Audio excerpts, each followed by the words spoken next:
اسی طرح یاد رکھیے اس مسئلے میں اگر ہجوم ہو، رش ہو تو نمرہ میں آپ نہیں پہنچ سکے، وادی مطلب نمرہ تک نہیں پہنچ سکے، عرفات میں آپ کہیں بھی ہو تو مسئلہ نہیں، آپ وہاں وقوف کر لیں، وہاں رک جائے، کوئی مسئلہ نہیں، کیونکہ میں جانتا ہوں رش وغیرہ ہونے سے نہ آپ کو خطبہ سننے کو ملتا ہے کبھی، نہ آپ جو ہے کسی طرح کا جو ہے دوسرا بہت سارے عمل، جیسا کہ اللہ کے رسول صلی اللہ علیہ وسلم یہاں کھڑے ہوئے تھے، یہ دعا کی تھی، وہ موقع نہیں ملتے، تو آپ کو عرفات کے میدان میں رہنا ہے، آپ چاہے جہاں بھی رہو عرفات کے میدان میں، اس بات کو آپ میک شور کر لیں کہ آپ عرفات کے میدان میں ہو، وادی نمرہ وغیرہ میں آپ کا قیام نہ بھی ہو تو کوئی مسئلہ نہیں، عرفات میں آپ پہنچ جائے، یاد رکھیں، کیونکہ رش وغیرہ کی وجہ سے ہی مسئلہ ہوتا ہے، وہاں مطلب اس جگہ مخصوص مقام پہ رکنا مشکل ہوتا ہے، عرفہ چونکہ ایک بڑا میدان ہے، آپ جہاں کہیں بھی کوئی مسئلہ نہیں انشاءاللہ، ٹھیک ہے۔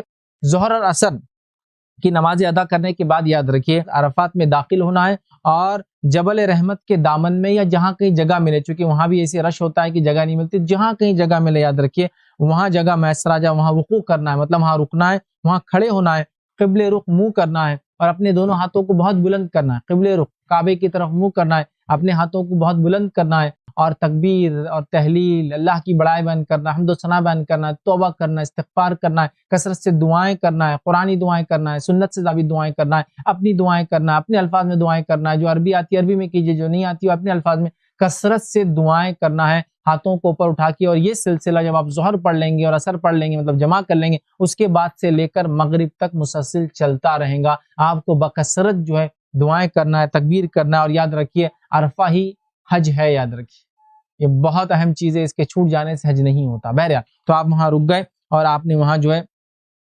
قرآنی نبوی دعائیں، تلبیہ، استغفار، توبہ اور وہ تمام چیزیں بہرحال کی۔ اسی طرح غروب آفتاب کے بعد مطلب سورج ڈوبنے کے بعد جو ہے مغرب کی نماز بغیر ادا کیے مطلب ادا نہیں کریں گے، آپ سکون اور اطمینان کے ساتھ عرفہ سے نکل کر مزدلفہ کی طرف ہم لوگ جائیں گے، تو یاد رکھیے جب عرفہ سے نکل کر مزدلفہ کی طرف جائیں گے تو مغرب آپ وہاں نہیں پڑھیں گے، سکون اطمینان کے ساتھ جائیے، کچھ لوگ پیدل جاتے ہیں، کچھ لوگ سواریوں پر جاتے ہیں، اور میں جانتا ہوں ٹیکنیکلی یہ ہوتا ہے کہ گاڑیوں میں لوگ جاتے ہیں تو آدھی آدھی رات کبھی ہو جاتی ہے پہنچنے میں، کبھی تو یوں ہوتا ہے گھنٹے 2 گھنٹے میں پہنچ جاتے ہیں، بہرحال جو بھی ہو آپ جب بھی پہنچے یاد رکھیں وہاں پہنچنا ہے، اور مزدلفہ کے اندر جا کر جہاں کہیں بھی جگہ ہو وہاں آپ کو رکنا ہے، اور وہاں آپ کو مغرب اور عشاء پڑھنا ہے۔ مغرب اور عشاء کے لیے ایک اذان دی جا سکتی ہے، اور ایک اذان کے بعد یاد رکھیے 2 اقامتوں کے ساتھ قصر کرنا ہے اور جمع کرنا ہے، مطلب مغرب تو 3 ہوں گی، عشاء کو 2 رکعت پڑھیں گے اور اس کو جمع کریں گے، یاد رکھیے قصر بھی ہوں گی جمع بھی ہوں گی، جیسا ظہر عصر کو کیا ویسا مغرب عشاء کو آپ نے کیا، اور آپ قصر کریں گے، اور وہاں یاد رکھیے آپ مزدلفہ کے اندر رات میں آرام کریں گے۔ مزدلفہ میں خواہ مخواہ رات میں جاگنا درست نہیں، نبی اکرم صلی اللہ علیہ وسلم نے مزدلفہ میں آرام کیا،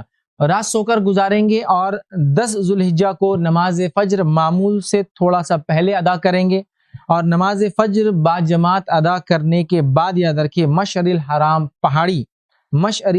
پہاڑی کے دامن میں جہاں کہیں مشعر الحرام پہاڑی یہ بھی کبھی کبھار ممکن نہیں ہوتا، یا جہاں کہیں جگہ ملے وہاں آپ رکیں گے، قبل رخ منہ کریں گے، ہاتھوں کو بلند کریں گے، اور سورج طلوع ہونے سے قبل روشنی کے زیادہ ہونے تک، ابھی سورج طلوع نہیں ہوا، فجر آپ نے پڑھ لی لیکن روشنی ابھی بڑھ رہی ہے، روشنی کے زیادہ ہونے تک قبلے کی طرف منہ کر کے آپ کثرت سے دعائیں کریں گے، اللہ کی تسبیح بیان کریں گے، بڑائی بیان کریں گے، توبہ کریں گے، استغفار کریں گے، یاد رکھیے اس طرح کریں گے۔ اسی طرح طلوع آفتاب سے کچھ قبل مطلب ابھی سورج کافی روشنی ہو چکی ہے، طلوع آفتاب سے کچھ قبل سکون اور اطمینان کے ساتھ یاد رکھیے، وقار کے ساتھ تلبیہ پڑھتے ہوئے یاد رکھیے آپ جو ہے مزدلفہ سے نکل کے مینا کی طرف جو ہے روانہ ہوں گے۔ اس میں اگر کچھ آگے پیچھے دیر ہو جائے، سورج نکل جائے، تھوڑا سا وقت بھی ہو جائے تو انشاءاللہ عزیز کوئی مسئلہ نہیں ہے، ٹھیک ہے۔ تو آپ وہاں سے بہرحال وہاں سے نکلیں گے، مینا پہنچنے کے بعد یاد رکھیے یا مزدلفہ سے آپ جب نکلیں گے تو کوشش کریں کہ آپ کنکریاں چن لیں، کیونکہ کنکریاں آپ کو اب لگیں گی جمرات کے لیے، یاد رکھیے رمی کے لیے، یاد رکھیے آپ کو یہ جو ہے کنکریاں لگیں گی تو ہم وہاں کنکریاں جمع کر لیں۔ عموماً بوٹلیں وغیرہ آسانی سے مل جاتی ہے، کپڑے وغیرہ میں احرام کے پاکٹس میں وغیرہ آپ ان چیزوں کو کنکریوں کو رکھ سکتے ہیں۔ آپ کو کنکریاں لینا ہے، پتھر یا بڑے بڑے پتھر نہیں چننا ہے، چھوٹی چھوٹی کنکریاں جو آسانی سے بآسانی پھینکی جا سکیں، تو آپ کو کنکریاں جمع کرنا ہے اور وہاں سے نکلنا۔ مینا کے بعد جمر عقبہ کو، جمرات میں جا کے جمر عقبہ کو، اور ظاہر سی بات ہے اس میں کافی سفر ہے، آپ کو کافی پیدل چلنا ہے، تو جمر عقبہ کو یاد رکھیے وہاں 3 ہے، جمر اولا، جمر وسطیٰ اور جمر عقبہ۔ تو اس کو میں کیا کہوں، عام زبان میں یہ انڈیا پاکستان میں بڑا مشہور ہے، بڑا شیطان، بیچ کا شیطان، چھوٹا شیطان، لیکن یہ درست نہیں، یاد رکھیے جمر اولا پہلا ہے، پھر اس کے بعد جمر وسطیٰ اور جمر عقبہ۔ تو بہرحال جمر عقبہ کے پاس آپ کو جانا ہے اور رمی کرنا ہے، یاد رکھیے، اور رمی سے قبل تلبیہ کہنا بند کر دینا۔ رمی مطلب اس کو کنکر مارنا ہے، 7 کنکریاں مارنا ہے، اور کنکریاں مارنے سے پہلے تلبیہ کہنا بند کر دینا ہے، یاد رکھیں۔ تو آپ مزدلفہ سے نکلے اور رمی کے لیے بہرحال جمر عقبہ میں پہنچے، وہاں کنکریاں آپ نے ماری، کنکریاں مارنے کے بعد یہ جمر عقبہ کی رمی کے بعد قربانی کرنا ہے اور اس سے کچھ پکا کر کھانا ہے۔ یہ بھی چیزیں ممکن نہیں ہوتی لیکن نبی اکرم صلی اللہ علیہ وسلم نے پکا کر کھایا۔ تو جمر عقبہ کو رمی کے بعد کنکریاں مارنے کے بعد یاد رکھیے آپ کو قربانی کرنا ہے۔ اس میں ایک چیز یاد رکھیے، جو لوگ حج افراد کر رہے ہیں ان کے لیے قربانی نہیں ہوتی ہے، ٹھیک ہے، لیکن ہم چونکہ حج تمتع کر رہے ہیں تو اس لیے میں اس بات کو رکھ رہا ہوں۔ تو قربانی کرنا ہے، قربانی کے بعد جو ہے حلق یا تقصیر کرنا ہے، یاد رکھیں۔ قربانی کے بعد حلق مطلب ٹکلا کر لینا ہے، بال پورے صاف کرنا ہے، گنجا کر لینا ہے، ٹھیک ہے، یا بال چھیل لینا ہے جس کو کہتے ہیں عام زبان میں، یا پھر تقصیر کرنا ہے مطلب بالوں کو پورے ایک جیسے چھوٹے کرنا ہے، دونوں میں سے جو آپ کو سہولت ہو کرے، لیکن بالوں کو پورے صاف کرنا، اپنا گنجا کرا لینا، ٹکلا کرا لینا، بالوں کو پورا ہٹا دینا۔ نبی اکرم صلی اللہ علیہ وسلم نے ایسے شخص کے لیے دعا کی۔ بہرحال تو آپ بالوں کو یا تو پورا ایک جیسا چھوٹا کرائیں یا تو بالوں کو صاف کر لیں، ٹھیک ہے، اور احرام کی چادریں اتار کر عام لباس اب آپ پہن سکتے ہیں، ٹھیک ہے، لیکن ابھی حج ختم نہیں ہوا، ابھی چیزیں باقی ہیں، تو آپ احرام اتار دیں گے اور عام کپڑے لباس پہن لیں گے، یاد رکھیے۔ اس کے بعد مینا سے مکہ مکرمہ آپ جائیں گے جب بھی ٹائم اور جب بھی سہولت ملے۔ اس دن اگر آپ ٹائم ملتا ہے، تھکے ہوئے نہیں تو جائیے، اس دن ٹائم نہیں ملتا تو آپ کے پاس ابھی وقت باقی ہے، آپ 10 کو جا سکتے ہیں، 11 کو جا سکتے ہیں، 12 کو جا سکتے ہیں، ابھی ٹائم باقی ہے آپ کے پاس، یاد رکھیں۔ تو لہٰذا آپ کے پاس ٹائم ہے تو اس دن ہو سکتا ہے اس دن کرے، یا جب بھی ہو سکے آپ کو وہاں سے نکل کے، یاد رکھیں، مینا سے مکہ جانا ہے اور مکہ میں طواف افاضہ کرنا، یہ حج کا رکن ہے، یاد رکھیں، طواف افاضہ۔ اور طواف یاد رکھیے چونکہ اس طواف کے اندر احرام نہیں ہوں گا، چونکہ حج کا احرام آپ آلریڈی اتار چکے ہیں، ٹھیک ہے، تو یہاں آپ اپنے لباس میں ہوں گے اپنے سادے، آپ طواف کی جو ابتدا کریں گے، اور طواف کی جب ابتدا آپ کریں گے تو یاد رکھیے وہ حجر اسود سے ابتدا ہوں گی، حجر اسود سے آپ گھوم کر حجر اسود تک آئیں گے، یہ ایک چکر کہلائیں گا، اور طواف میں ایسے 7 چکر ہوتے کل، یاد رکھیے، تو لہٰذا آپ چکر شروع کریں گے، چکر جب شروع کریں گے تو وہاں حجر اسود کے سامنے جائیں گے، اس کا استلام کریں گے۔ اس کا معنی یہ ہے کہ یا تو آپ اس کو بوسہ دیں گے، یا تو اس پر اپنی پیشانی رکھیں گے، یا تو ہاتھ لگا کر چومیں گے۔ اگر یہ ممکن نہیں ہے تو آپ صرف اس کو اشارہ کریں گے، اور اشارہ کر کے ہاتھ کو نہیں چومیں گے، خالی اشارہ کریں گے اور کہیں گے بسم اللہ واللہ اکبر کہے، اور ایک ہاتھ سے اشارہ کرنا کافی ہے، رفع دین کے ساتھ دونوں ہاتھ اٹھانے کی ضرورت نہیں ہوگی۔ تو آپ نے اشارہ کیا بسم اللہ اللہ اکبر، اور یاد رکھیے حجر اسود کو چومنے یا اس پہ سر رکھنے یا اس کو بوسہ لینے کی کوشش کرنے میں لڑائی کرنا، جھگڑا کرنا، مارا ماری کرنا، ایک دوسرے کو دھکا بکی کرنا، مرد اور عورتوں کا گھسنا بالکل صحیح نہیں ہے۔ تو لہٰذا آپ استلام دور سے بھی کر سکتے ہیں، ہاتھ اٹھائیں گے، ایک ہاتھ کے اشارے سے کریں گے بسم اللہ واللہ اکبر کہے بغیر ہاتھ چومے کے، پھر آپ جائیں گے اور چکر مار کے آئیں گے دوسرا چکر۔ اور طواف کے بیچ میں یہ بھی طریقہ یاد رکھیے کہ طواف کے اندر آپ دعائیں کریں گے، کثرت سے دعائیں کیجیے، آپ جو دعائیں یاد ہو، قرآنی، نبوی، اس کے علاوہ جو دعا اگر یاد نہ ہو تو اپنے الفاظ میں بھی آپ دعا کر سکتے ہیں۔ اسی طرح جو ہے رکن یمانی کے پاس آپ جب پہنچیں گے، جو کہ حجر اسود سے پہلے والا حصہ، آپ ویڈیو میں آپ اس چیز کو دیکھ سکتے ہیں، تو حجر اسود سے پہلے والا حصہ یاد رکھیے کارنر ہے، مطلب حجر اسود اس کے بعد ایک کارنر، اس کے بعد 2 کارنر، یہ تیسرا کارنر ہے، یاد رکھیے۔ جب یہاں آئیں گے تو رکن یمانی کو آپ ہو سکے تو ہاتھ لگائے، اس کو ایک مرتبہ ہاتھ لگانا ہے، ہاتھ لگانا ممکن نہیں ہے تو اس کو نہ اشارہ کرنا ہے نہ اس کو بوسہ دینا ہے، ہاتھ لگانا ہے۔ اگر ہاتھ لگانا ممکن نہیں ہے تو ہاتھ لگا کے بوسہ بھی نہیں، صرف ہاتھ لگانا ہے۔ ہاتھ لگانا اگر ممکن نہیں ہے تو آپ وہاں سے گزر جائے، کوئی اشارہ نہیں ہے اور کچھ بھی نہیں کرنا ہے آپ کو، سیدھے وہاں سے گزر جانا ہے۔ ایسے آپ 7 چکر ماریں گے دعائیں کرتے ہوئے۔ تو یہ تھا آپ جو ہے طواف کا طریقہ۔ طواف کی اور تفصیلات اگر دیکھنا ہے تو آپ عمرے کی ویڈیو میں اس کو دیکھ سکتے ہیں۔ طواف ختم ہونے کے بعد یاد رکھیے 7 چکر طواف کے ختم ہونے کے بعد ہم جو ہے نکلیں گے اور زمزم کا پانی پئیں گے۔ زمزم کا پانی پینے کے بعد کچھ پانی اپنے سر پر ڈالیں گے اور وہاں سے جو ہے سعی کے لیے جائیں گے، اور سعی کے لیے جب جائیں گے تو وہ جو ہے صفا کی طرف جائیں گے، اور صفا سے سعی کی شروعات ہوں گی، اور مروہ پہ جائیں گے، پھر مروہ سے صفا، یاد رکھیے۔ اور ایسے 7 چکر آپ کو سعی کے کرنا ہے، یاد رکھیے۔ صفا سے شروعات مروہ پہ، اور مروہ کے بعد صفا، صفا کے بعد مروہ، تو شروعات صفا سے ہوں گی اور خاتمہ مروہ پہ ہوں گا، یاد رکھیے۔ صفا کی پہاڑی پہ کھڑے ہو کر قبلے رخ ہو کر آپ دعائیں کر سکتے ہیں، جو نبی اکرم صلی اللہ علیہ وسلم سے بہرحال ثابت ہے، دعائیں آپ کریں گے۔ اور اس کے بعد جب آپ بیچ سے چلیں گے، یاد رکھیے صفا اور مروہ کے بیچ چلیں گے، تو صفا اور مروہ کے بیچ یاد رکھیے جہاں سبز گنبد ہے یا گرین کلر کی لائٹس ہے یا گرین کلر کے پلر سے، یاد رکھیے یہاں تھوڑا سا آپ تیز چلیں گے، اور یہ معاملہ صرف مردوں کے لیے، یاد رکھیے عورتوں کے لیے نہیں، ٹھیک ہے، تو آپ وہاں تیز چلیں گے۔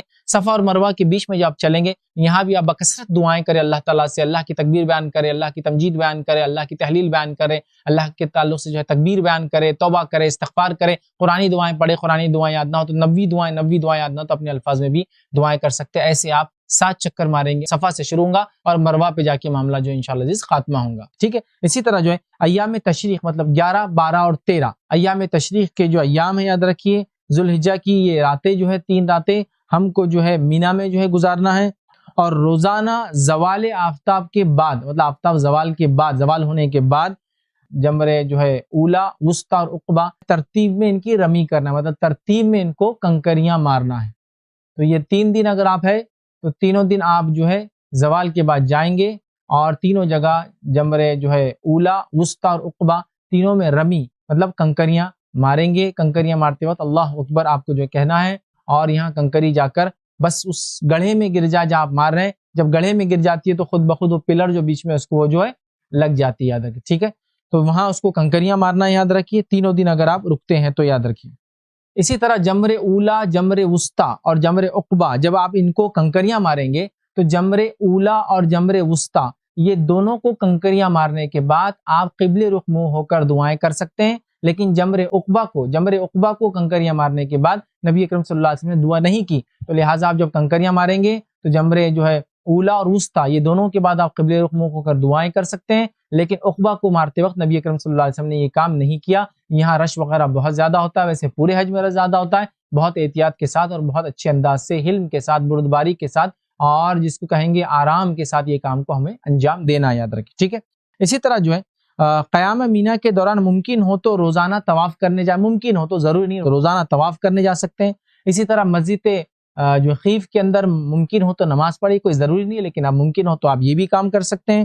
ٹھیک ہے، مسجد خیف میں نمازیں ادا کریں، بکثرت تکبیر اور تمہید اور حمد اور ثنا اور دعائیں اور توبہ اور استغفار، بہرحال یہ تمام چیزیں کرتے رہنا. اسی طرح جو ہے 12 ذوالحجہ کو اگر آپ چاہیں 12 ذوالحجہ کو آپ چاہیں تو مینا سے واپس آپ جو ہے آ سکتے ہیں سورج غروب ہونے سے قبل. یاد رکھیں چونکہ اللہ رب العزت نے قرآن میں اس کی چھوٹ دی ہے، جو چاہے تو 12 تک رکے، جو چاہے تو 13 تک رکے. تو لہٰذا اگر آپ 12 کے دن مینا سے نکل جانا چاہ رہے ہیں تو آپ 12 کو نماز مغرب سے پہلے نکل جائے. اگر مغرب ہو جائے تو پھر آپ کو مینا میں رات گزارنا پڑیں گی، اس بات کو آپ یاد رکھیں. تو لہٰذا جو جانا چاہتا ہے مغرب سے پہلے نکل جائے، مغرب ہو جائیں گی تو رکنا پڑے گا اور دوسرے دن زوال کے بعد پھر وہ جا سکتا ہے، لیکن اس بات کا خیال رکھیں. لیکن جو رکنا چاہے وہ 13 تک رک سکتا ہے. نبی اکرم صلی اللہ علیہ وسلم نے ایک ہی حج کیا اور اس حج میں آپ نے قیام کیا 13 تک. تو لہٰذا کوشش کرے، نہ ہو سکے تو اللہ نے چونکہ چھوٹ دیا آپ اس کو اختیار بھی کر سکتے. تو 12 یا 13 دونوں آپشنل ہے، لیکن 12 کو نکلنا ہے تو مغرب کی نماز سے پہلے، مغرب سے پہلے نکلنا ہے، سورج غروب ہونے سے پہلے.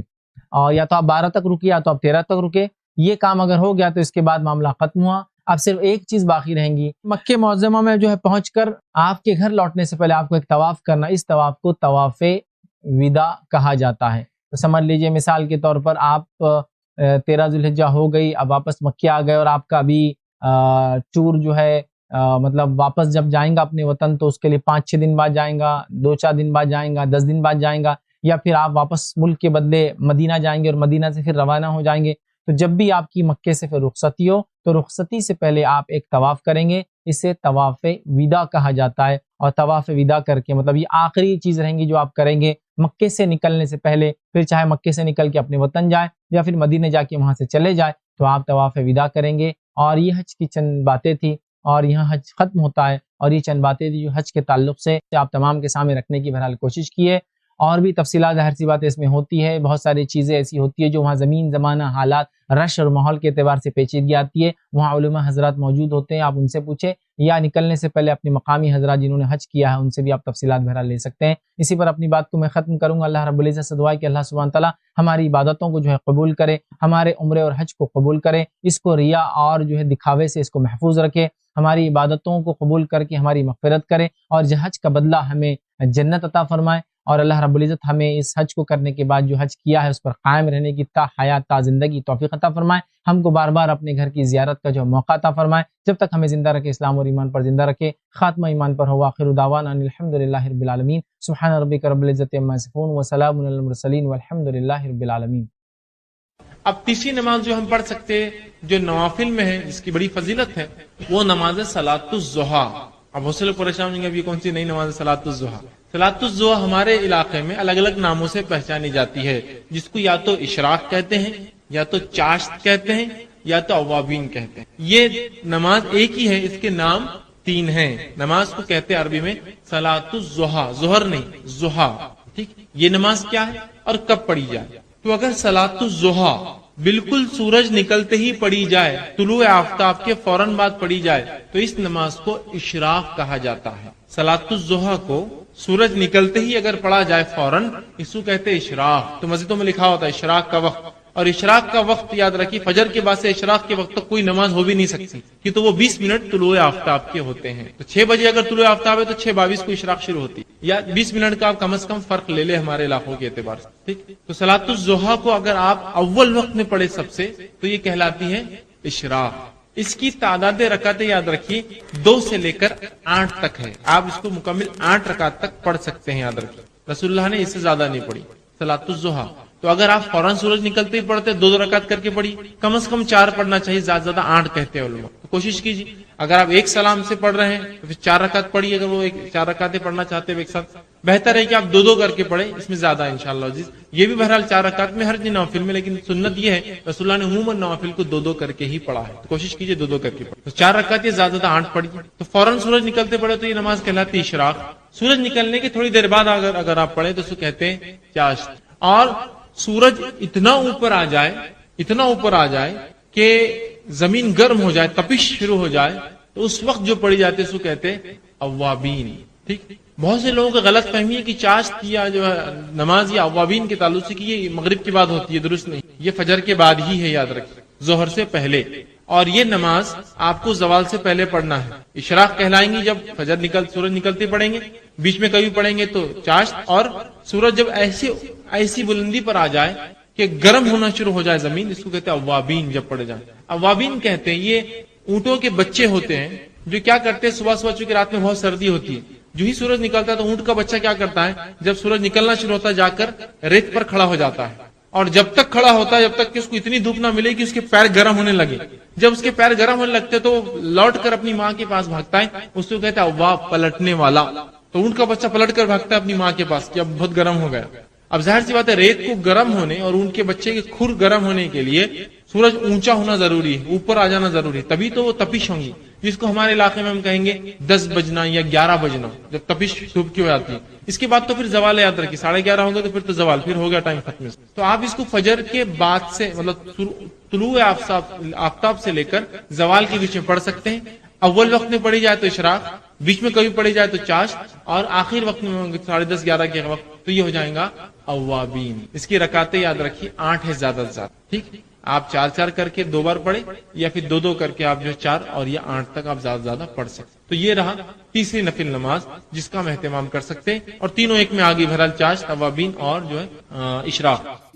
تو یہ بھائی نے کہا کہ میں نے حدیث میں کہا کہ 4 رکعت اشراق کی اور 4 ظہر سے پہلے کی جو پڑھیں گا وہ جنت میں جائیں گا. تو اشراق کی نماز جو ہے اصل جس کو اشراق، چاشت اور اوابین کہتے ہیں، اس نماز کو عربی زبان میں کہتے ہیں صلاۃ الضحیٰ. ظہر نہیں ہے، ضحیٰ، صلاۃ الضحیٰ. یہ نماز سورج نکلنے کے بعد سے لے کر زوال سے پہلے تک پڑھی جا سکتی ہے. سورج نکلنے کے بعد سے لے کر زوال تک، ظہر کے پہلے تک پڑھی جا سکتی. اس نماز کے نام الگ الگ وقتوں میں پڑھنے سے بدلتے جاتے ہیں. اشراق وہ جو سورج نکلتے ہی پڑھی جائے، چاشت اس کے بعد، اور اوابین ایسے وقت پڑھنا کہ سورج اتنے تیز ہو جائے کہ جس سے اونٹ کے بچے ان کے کھر گرم ہونے سے واپس اپنی ماں کی طرف بھاگے. اواب کہتے پلٹنے والے کو. ٹھیک، تو بہرحال ویسے ہو جائے اس وقت کو پڑھنا. لہٰذا یہ نماز کو 2 کر کے پڑھ سکتے، کم از کم 2 اور زیادہ سے زیادہ 8 رکعت. صلاۃ الضحیٰ کم از کم 2، زیادہ سے زیادہ 8 رکعت. حدیث میں آ رہا ہے کہ 2 نہیں 4 پڑھے. اس کا مطلب یہ کہ 2 پھر 2، زیادہ سے زیادہ پڑھنا ہے تو اور 2 مطلب 8. لہٰذا جو 4 بھی پڑھے اس کے لیے ہے، جو زائد پڑھنا چاہے تو 8 تک پڑھ سکتا ہے. اور اس کی رکعتیں 2 کر کے ہیں، تو 2 پڑھے پھر 4 پڑھے. اگر کوئی صرف 2 پڑھتا ہے تو اشراق تو ہو جائیں گے، لیکن ثواب میں شامل ہونا ہے تو 4 پڑھنا پڑے گا ڈیلی کم از کم. 4 سے مور بھی آپ جا سکتے ہیں، اس لیے کہ 8 تک یہ رکعتیں ثابت ہے، تو آپ 2 کر کے اس کو پڑھ سکتے ہیں. تو 4 تو کم از کم پڑھنا ہے. اگر وہ حدیث کے تحت جانا ہے، وقت نہیں تو آپ 2 بھی پڑھ سکتے ہیں، اس لیے کہ اس کا ثواب تو ملے گا، لیکن وہ ثواب کے مستحق ہونے کے لیے یہ 4 اور ظہر کی 4 کو لگاتار پڑھتے رہنا. شکریہ. جس طرح سے پچھلی مرتبہ ہم نے نماز کے تعلق سے کچھ غلط فہمیاں اور اس کے بارے میں سجدہ سہو اور اس کے تمام چیزیں، اس کا طریقہ ہم نے دیکھا تھا، آج انشاءاللہ عزیز پھر ایک نماز سے متعلق ہی جو ہے ایک کڑی رکھنے کی آپ کے سامنے کوشش کروں گا. اور انشاءاللہ عزیز نماز با جماعت، اس کی اہمیت، اس کی فرضیت اور واجبیت، اور اس کو چھوڑنے والوں کا کیا انجام ہوگا، اور کچھ اس کے تعلق سے انشاءاللہ عزیز مسائل رکھنے کی میں جو ہے کوشش کروں گا کہ نماز با جماعت کے لیے جاتے وقت کی کچھ باتیں، جانے کے بعد کی کچھ باتیں.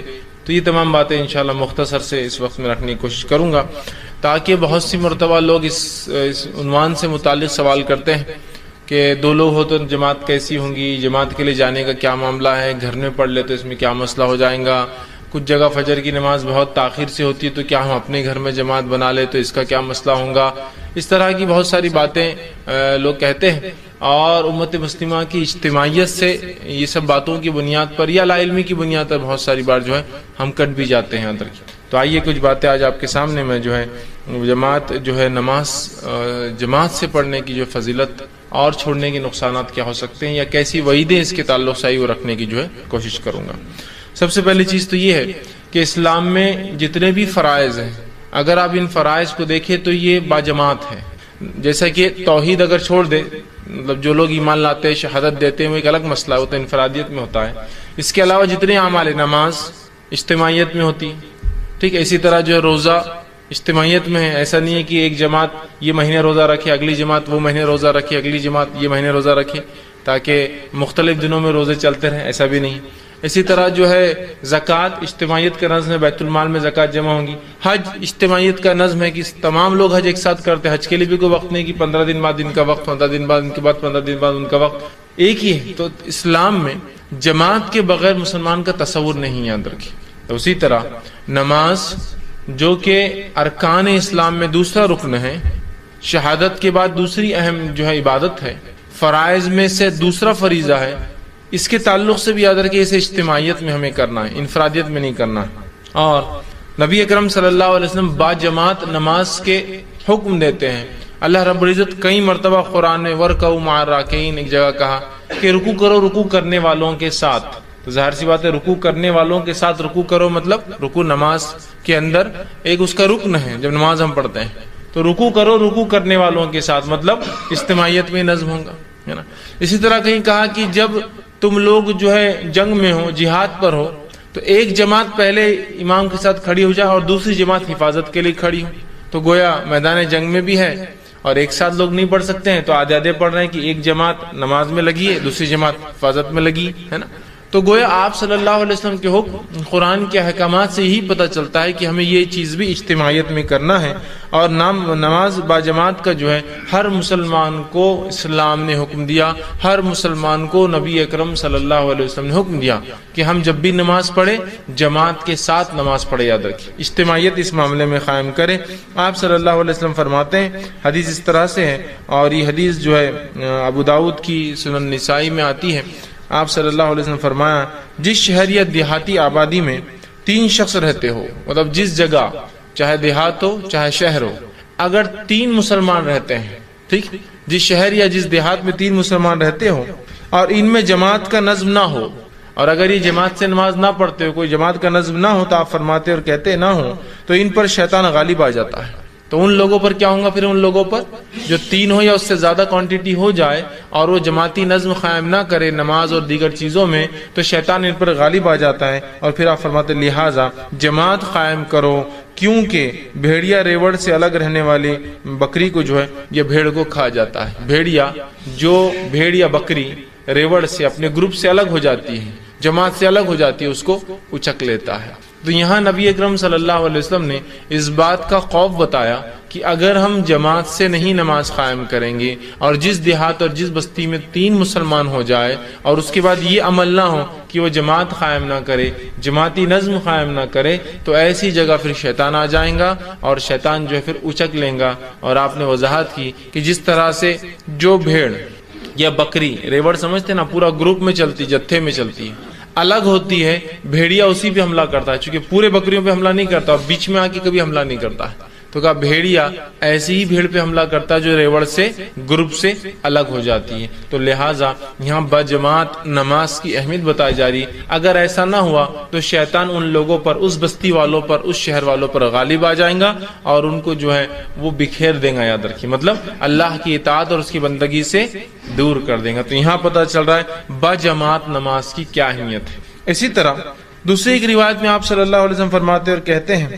یہ روایت جو صحیح بخاری کی ہے، روایت کے الفاظ سننے کتنے سخت ہے. آپ صلی اللہ علیہ وسلم فرماتے اور کہتے ہیں کہ مجھے اس ذات کی قسم جس کے ہاتھ میں میری جان ہے، میں نے ایسا ارادہ کیا کہ ایک مرتبہ لکڑیاں جمع کروں اور اذان دینے لگاؤں. جب اذان ہو جائے تو کسی اور کو نماز کے لیے آگے بڑھا دو. جب وہ نماز شروع کر دے تو پھر میں بستی اور شہر میں نکلوں اور ان تمام لوگوں کے گھر کو آگ لگا دوں جو بنا کسی عذر کے وجہ کے گھر میں جو ہے نماز پڑھتے ہیں. میرا دل چاہا کہ ایک مرتبہ جو ہے میں لکڑیاں جمع کروں اور اذان دینے لگاؤں اور خود نہ نماز پڑھاتے ہوئے کسی اور کو اپنے جگہ مصلی پہ کھڑا کر دوں اور پھر نکلوں اور نکل کے ان لوگوں کے گھر کو آگ لگا دوں جو بنا کسی وجہ کے عذر کے جو ہے وہ نماز با جماعت میں شریک نہیں ہوتے, بس ان کے گھروں کو جلا دوں. مسند احمد کی روایت میں اضافی الفاظ ہے, اگر مجھے چھوٹے بچوں کا اور عورتوں کا خوف نہ ہوتا تو میں ان کے گھر جلا دیتا. اگر مجھے اس میں عورتیں, چونکہ عورتوں با جماعت نماز فرض نہیں, بچوں کے اوپر عبادت فرض نہیں جب تک وہ بالغ نہیں ہوتے, تو اگر مجھے عورتوں اور بچوں کی فکر نہ ہوتی تو میں ان کے گھر جلا دیتا. تو کتنی اہمیت بتائی جا رہی بجماعت نماز کی, سمجھ میں آ رہی ہے, بجماعت رہنے کی ہر معاملے میں. اور نماز, اور چونکہ نماز ایک ایسا رکن ہے جو ہر روز 5 وقت ہوتا ہے. زکوٰۃ تو سال میں ایک بار ہے, حج زندگی میں ایک بار ہے, لیکن یہ تو روز ہو رہا ہے یہ عمل. زکوٰۃ سال میں ایک بار ہے, ٹھیک, روزہ سال میں ایک بار, لیکن یہ روز ہوتا ہے. اگر یہاں اجتماعیت ہماری ہوں گی تو بہت سارے اس کے فائدے ہوں گے, اور اس بات کی گواہی آپ بھی دیں گے اور میں بھی دیتا ہوں. اجتماعیت کے فائدے تو اپنی جگہ ہے ہی, اجتماعیت میں رہنا, لوگوں کے ساتھ رہنے کے بہت سے بینیفٹس یاد رکھیں, ٹھیک. اور یہاں شریعت کا حکم بھی ہے, تو کتنا اہم حکم ہے کہ گھر جلا دینا. اسی سے علماء لکھتے ہیں کہ نماز با جماعت یہ واجب اور فرض ہے, یاد رکھیے, با جماعت پڑھنا واجب اور فرض ہے, سوائے شرعی عذر کے, سوائے مجبوریوں کے, سوائے مسجد نہ ہو کسی علاقے میں, مسلمان ہے لیکن مسجد نہیں ہے, سوائے اس کے کہ آپ کی صحت ساتھ نہ دیں, حالات ساتھ نہ دیں, یہ ایک الگ چیز ہے, یہ عذر ہے, مجبوریاں ہیں, ایکسیپشنل کیسز ہیں, ٹھیک. اسی طرح آپ صلی اللہ علیہ وسلم فرماتے اور کہتے ہیں, ایک نابینا صحابی جن کا نام ام مکتوم آتا ہے, صحیح مسلم کی روایت ہے, ام مکتوم, وہ آئے اور کہا اللہ کے رسول صلی اللہ علیہ وسلم میں ایک نابینا انسان ہوں. یہ نابینا تھے, اندھے تھے. میں ایک نابینا انسان ہوں اور مسجد آنا میرے لیے مشکل ہوتا ہے, اس لیے کہ مجھے ہر بار کوئی لے کر آنے والا نہیں ہوتا ہے. وہ نابینا تھے اور نابینا انسان کو ظاہر سے چلنے میں بہت تکلیف ہوتی ہے. تو کہا مجھے ہر بار کوئی انسان نہیں ملتا جو مجھے پکڑ کر مسجد تک لا کر چھوڑ دے, تو لہٰذا کیا میں اپنی نمازیں گھر پر پڑھ لوں؟ تو آپ صلی اللہ علیہ وسلم نے کہا ٹھیک, تو اپنی نمازیں گھر پر پڑھ لیں. جب وہ جانے لگے تو راوی کہتے اللہ کے رسول صلی اللہ علیہ وسلم پلٹے اور کہا کہ میں مکتوم 1 منٹ رکو, ذرا ٹھہرو. وہ ٹھہر گئے. ٹھہرنے کے بعد ان سے کہا کیا تمہیں اذان کی آواز سنائی دیتی ہے؟ تو کہا اللہ کے رسول صلی اللہ علیہ وسلم ہاں مجھے اذان کی آواز سنائی دیتی ہے. تو کہا اگر اذان کی آواز سنائی دیتی ہے تو پھر میں تمہیں حکم نہیں دے سکتا ہوں گھر پر نماز پڑھنے کا, تم کو مسجد آنا ہی پڑے گا. اگر اذان کی آواز آتی ہے تو میں تمہیں حکم نہیں دے سکتا ہوں گھر میں پڑھنے کا, تمہیں مسجد آنا پڑے گا. تو اندازہ لگائیے نماز با جماعت کی کیا اہمیت ہے کہ ایک نابینا بھی اس سے ایکسیپشنل نہیں ہے, جس کو کتنا بڑا عذر ہوتا ہے دکھتا ہی نہیں.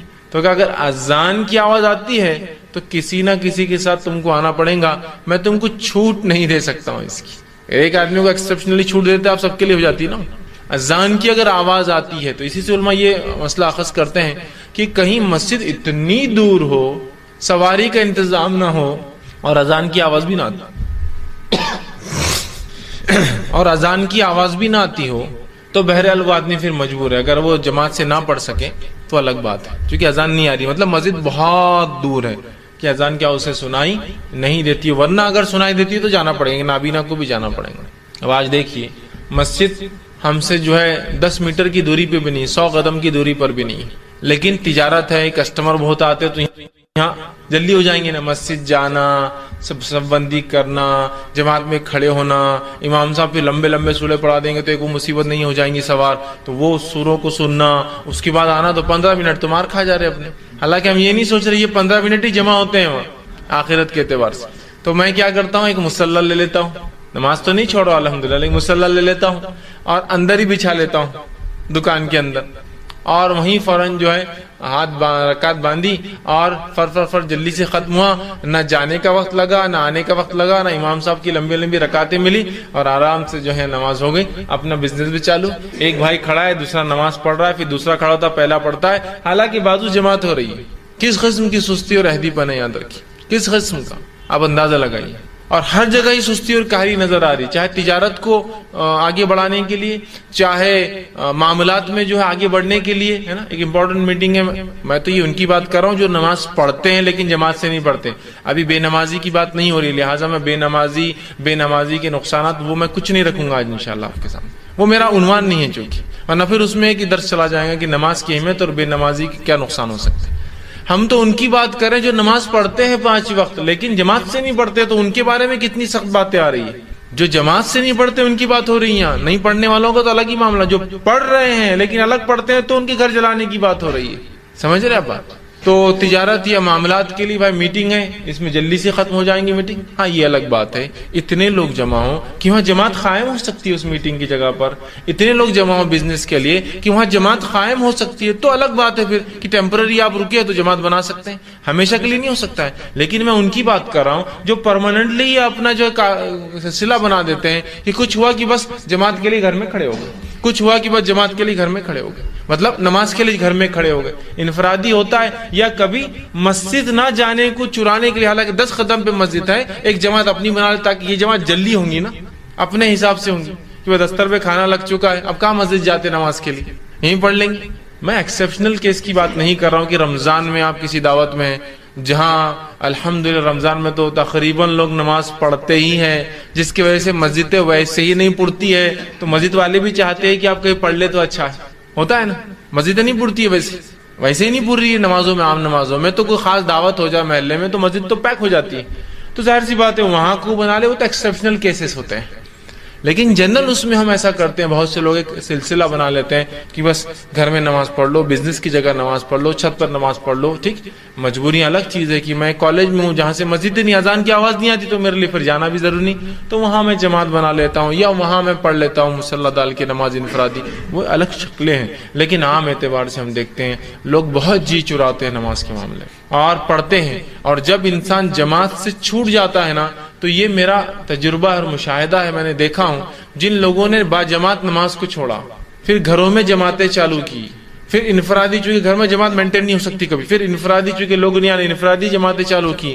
اس کے بعد ایک زمانہ پھر تاخیر سے نماز پڑھنے لگے، حالانکہ نماز چھوڑنے کی وجہ تھی لوگ اول وقت میں نہیں پڑھتے بلکہ میں گھر میں پڑھوں اپنی جماعت میں، پھر تاخیر سے پڑھنے لگے اور پھر حال یہ ہو گیا کہ نمازوں کو جمع کر کے پڑھنے لگے، اور پھر حال یہ ہو گیا کہ تھوڑے دن بعد بے نمازی بن گئے. تھوڑے دن سے مراد کچھ سالوں اور کچھ وقت میں بے نمازی ہو کہ نماز کی پرواہ ہی نہیں، بیٹھے ہیں تو جو بیٹھے ہیں تو ظہر اور عصر کا وقت بھی ہوگا مغرب تک، چلو میں تو مسافر ہوں، میں تو سفر میں آپ سے ملنے آیا ہوں، میں تو جمع کر رہا ہوں، لیکن جو مقیم ہے وہ بھی میرے ساتھ بیٹھا ہے. اچھا ظہر اور عصر مل سکتی ہے، مغرب اور عشاء مل سکتی ہے نا، لیکن ایک انسان عصر سے میرے ساتھ مغرب بھی بیٹھا ہے، عشاء تک بیٹھا ہے، میں تو اپنی ظہر عصر ملا کر آیا ہوں لیکن پھر بھی وہ بیٹھا ہے، حالانکہ بڑا علامہ بتاتا ہے اپنے آپ کو. لیکن چونکہ پہلے کہا یہ اول وقت میں نہیں پڑھتے، الگ پڑھتا ہوں جماعت سے، پھر جماعت ختم ہوئی، پھر انفرادی، اور نماز ہی پوری مکمل چھوٹ گئی پھر ایسے لوگوں سے. تو بڑی احتیاط کریں، با جماعت نماز کو کبھی معمولی نہ سمجھیں، ہر بار کوشش کرے کہ جماعت کے ساتھ پڑھوں. اس کی بڑی اہمیت ہے کہ ایک نابینا کو بھی اس سے ایکسیپشنل مستثنا نہیں کیا گیا شریعت میں.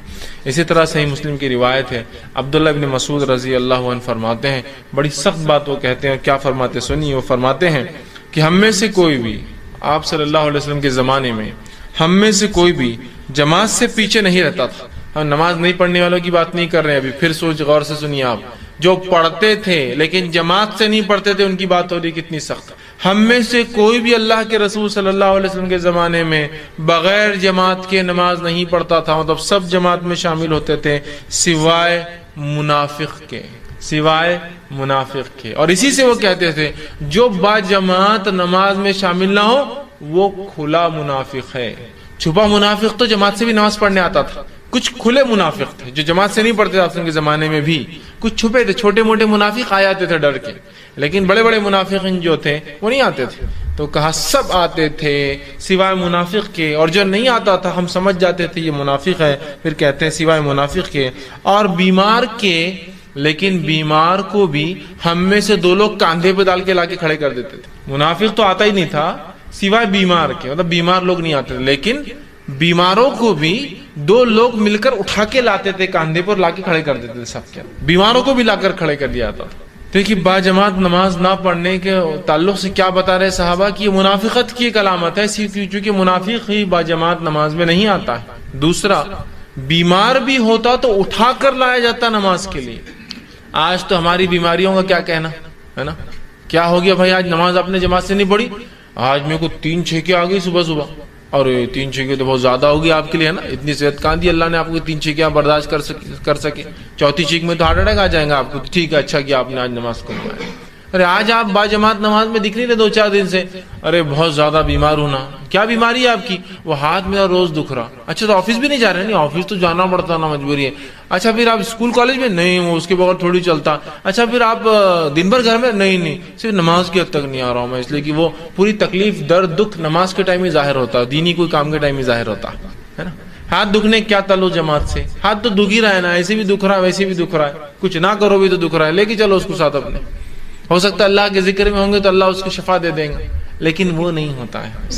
اللہ کے رسول صلی اللہ علیہ وسلم کے تعلق سے آتا ہے، آپ کی وفات سے کچھ دن قبل آپ نے چلنا پھرنا بند کر دیا تھا، آپ چل پھر نہیں پا رہے تھے، خود سے اٹھ نہیں پا رہے تھے، بلکہ آپ نے جب نماز کے لیے ارادہ کیا 2 دن پہلے یا 3 دن پہلے، روایتوں مختلف الفاظ ارادہ کیا، تو آپ کھڑے ہو کر گر جاتے تھے، مطلب اتنی طاقت نہیں تھی قدموں میں کہ چل سکے، آپ گر جاتے تھے۔ روایت میں کہ آپ اٹھے، وضو کیا، کھڑے ہوئے اور گر گئے، چونکہ پھر بے ہوش ہو گئے، بے ہوشی سے وضو ختم ہو جاتا ہے، اس لیے کہ پتہ نہیں انسان نے کیا کیا، پھر آپ اٹھے، پھر وضو کیا، پھر گر گئے، پھر آپ اٹھے، پھر وضو کیا اور پھر گر گئے۔ یہ کیفیت تھی آپ کی، اتنی کمزوری تھی۔ اس میں آتا ہے کہ اللہ کے رسول اتنی کمزوری میں بھی ہم 2 صحابہ کو بلاتے اور دونوں کے کاندھوں پر ہاتھ رکھتے، آپ کے پیر ڈالنے کی طاقت نہ تھی تو آپ صلی اللہ علیہ وسلم پیر رگڑتے جاتے مٹی کے اندر، مطلب آپ چل نہیں سکتے، تو اب ظاہر سے ایک آدمی کاندھوں پہ 2 لوگوں نے ڈال دیا اور کھینچ کے لے جا رہے، ویسے آتے تھے۔ اور آپ نے ہمیں کچھ دن بیٹھ کر نماز پڑھائی، پھر لیٹ کر نماز پڑھائی، اور پھر ابوبکر صدیق نماز پڑھاتے تھے اور آپ سے پیچھے لیٹتے تھے، چھوڑی نہیں لیکن لیٹ کر پڑھی۔ اسے پتا چلا مسجدوں میں ایسا نظم ہونا چاہیے کہ جہاں مصلی بیمار بھی آئے تو لیٹنے کا پروویژن بھی ہو کہ وہ نماز پڑھ سکے، بیٹھنے کا بھی ہو کہ وہ پڑھ سکے، یاد رکھیے ٹھیک۔ تو اس بات کو سمجھنا ہے ہمیں، یاد رکھیں کتنی اہم بات ہے کہ بیمار ہے، نبی ہے، چاہتے تو شرعی عذر بتا سکتے تھے، چاہتے تو اللہ چھوٹ دے دیتا، چاہتا تو اللہ معاف کر دیتا، پھر بھی آ رہے امت کو سکھانے کے لیے کہ نماز با جماعت کی بڑی اہمیت۔ لیکن ہماری بیماریوں کو میں نے کہا نا کیا کہنا، بہت بڑی بڑی بیماریاں ہو جاتی ہیں، ہم کو چھینک آنا بہت بڑی بیماری ہے، تھوڑی کھانسی کی بیماری ہے، تھوڑا سا آنکھ گرم ہو گیا، تھوڑا سا آنکھ گرم ہو گیا تو فوراً گھر والوں نے بولا نماز کو مت جاؤ، ٹھیک ہے امی نماز کو نہیں جاتی، ٹھیک ہے ابا نماز کو نہیں جاتے۔ باقی اگر امی ابا بولے بیٹے تھیٹر مت جاؤ تو نہیں، تھیٹر جاؤں گا تو میں ساتھ رہوں گا اچھے سے، نہیں تو بہت تنگ کروں گا تم کو، وہاں اپنی منوائی جا رہی بات، یہ ہونا تو فلاں ہوں گا، نماز کے لیے نہیں، آپ نے بول دیا اب میں نہیں جاؤں گا، نہیں امی بھی نہیں بول رہے، ابا بھی نہیں بول رہے، بہت زیادہ مجھے بخار دکھ رہا، یہ دکھ رہا، یہ تمام چیزیں وجوہات نہیں ہے نماز کو چھوڑنے کی، نہیں ہے نماز کو چھوڑنے کی۔ بہرحال اسی طرح نماز با جماعت کی اہمیت اس سے ہی پتہ چلتی ہے۔ سورہ نساء سورہ نمبر 4 آیت نمبر 102 میں اللہ نے فرمایا کہ جب تم جنگ میں ہو اور جنگ کی حالت میں ہو اور خوف کا معاملہ ہو، جنگ ہو یا خوف ہو مطلب دشمن کے حملے کا ڈر ہو، تو تب امام کے پیچھے کچھ لوگ کھڑے ہو اور کچھ لوگ حفاظت کرے، پھر کچھ لوگ کھڑے ہو کچھ لوگ حفاظت کرے، اسے کہتے ہیں صلاۃ الخوف۔ خوف دشمن کے حملے کا ڈر یا جنگ کے میدان میں نماز پڑھنا جب دشمن حملہ کر سکتا ہے، تو تب نماز کا طریقہ یہ کہ ہاف جماعت لڑیں گی جو مسلمانوں کی ہے، آدھی امام کے پیچھے آئیں گی یا جو بھی امام طے کرتا ہے جو بیسٹ پاسبل اسٹریٹجی ہو سکتی ہے پیچھے آئیں گی۔ ایک شخص نماز بانے اور آپ صلی اللہ علیہ وسلم صلاۃ الخوف پڑھی، آپ نے پڑھ کر بتایا صلاۃ الخوف کیا ہوتی ہے اور کیسے ہوتی ہے، تو امام کھڑے ہوتے، اللہ کے رسول کھڑے ہوئے ایک مرتبہ نماز کے لیے، آدھے صحابہ پیچھے آئے، ٹھیک آدھے صحابہ پیچھے آئے، اس کے بعد 2 رکعت کے بعد سلام پھیر کر چلے گئے، پھر آدھے اس کے بعد آئے، رسول اللہ کنٹینیو کر رہے اپنی، آپ نے 4 پڑھی، صحابہ نے 2 اور اس کے بعد کی جماعت نے 2 رکعت پڑھ کے اپنے گئے۔ سمجھ رہا بات؟ تو خوف کا ماحول ہے، دشمن کے حملے کا ڈر ہے، اتنے میں بھی نبی اکرم صلی اللہ علیہ وسلم بتا رہے ہیں، اللہ حکم دے رہا ہے کہ نماز با جماعت ہوں گی، کہ آدھے لوگ پڑھے اور آدھے حفاظت کریں، تو گویا حملے کے اس میں بھی، خوف کے ماحول میں بھی، وہاں بھی نماز با جماعت پڑھنا ہے۔ تو اس کی فرضیت سمجھ میں آ رہی ہے نا، نماز با جماعت کتنی اہم چیز ہے کہ خوف کے ماحول میں بھی جماعت بنانا ہے۔ دشمن کا ڈر، اور یہ کوئی دشمن کے ڈر کی بات کر رہا ہوں، چوہے بلی کتا آ جانے کا ڈر نہیں کہ آ جائیں گا بکری آ کے یہ کھا لیں گی،